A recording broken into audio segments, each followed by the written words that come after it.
আর কত বসে বসে আমার অন্ন ধ্বংস করবি? আমি আর তোকে বসে বসে খাওয়াতে পারবো না। হয়তো কিছু একটা কর, না হয়তো আমার বাসা থেকে বের হয়ে যা। থাক ভাইয়া, তুই খেয়ে নে, রাগ করিস না। বাবা তো একটু এরকমই। তোর মা মরে গিয়ে তো বেঁচে গেছে, এখন আমি মরে গেলে শান্ত হবি? শোন, এ টাকাটা রাখ, তোর কাছে তো টাকা নেই আমি জানি। আর শোন, একটা কাজ খুঁজে দেখ, বাবারও তো কষ্ট হয় এই বয়সে এসে কাজ করতে। তুই অনেক বড় হয়ে গেছিস রে। হ্যাঁ, আমার টাকা লাগবে না, তোর কাছ থেকে এমনি অনেক টাকা নিয়ে নিয়েছি। কাজ পাবার পর সব বুঝিয়ে দিবি। এবার যা, বাবা আবার শুরু করবে।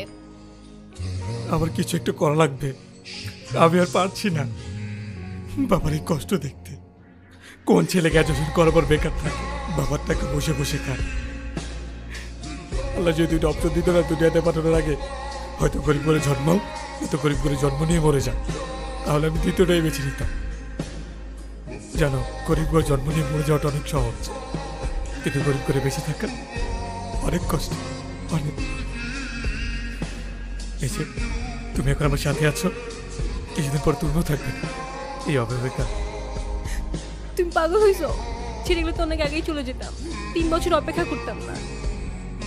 কান্না বন্ধ করো তো, আমি তোমার পাশে সব সময় আছি, যাই হয়ে যাক না কেন, আমি তোমার হাত কোনোদিন ছাড়বো না। আপনার ডায়ালকৃত নম্বরে এই মুহূর্তে সংযোগ প্রদান করা সম্ভব হচ্ছে না।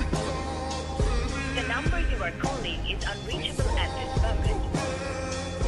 আপনার ডায়ালকৃত নম্বরে এই মুহূর্তে সংযোগ প্রদান করা সম্ভব হচ্ছে না। বাবার নাকি চাকরি চলে গেছে, অনেক ডাকছি কিন্তু বাবা গেট খুলে নেই। কি বলিস? কখন থেকে? আমাকে ফোন দিবি না?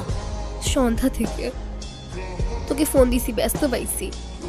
হ্যাঁ বাবা, বাবা, এই বাবা, বাবা দরজা খোলো। বাবা, তোমার চাকরি কাছে তো কি হয়েছে? এখন তো আমি ইনকাম করি, 2-3 মাস বেতন না পেলে কি হবে? একটা সময় চাকরি তো পাবাই।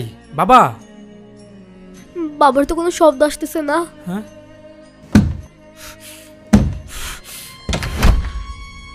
বাবা,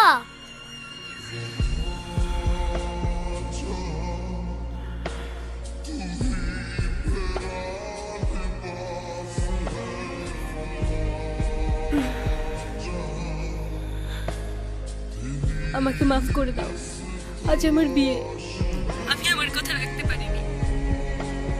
আমি ফোন চুরি করে তোমাকে কল দিলাম, শেষবারের মতো একটু কথা বলো।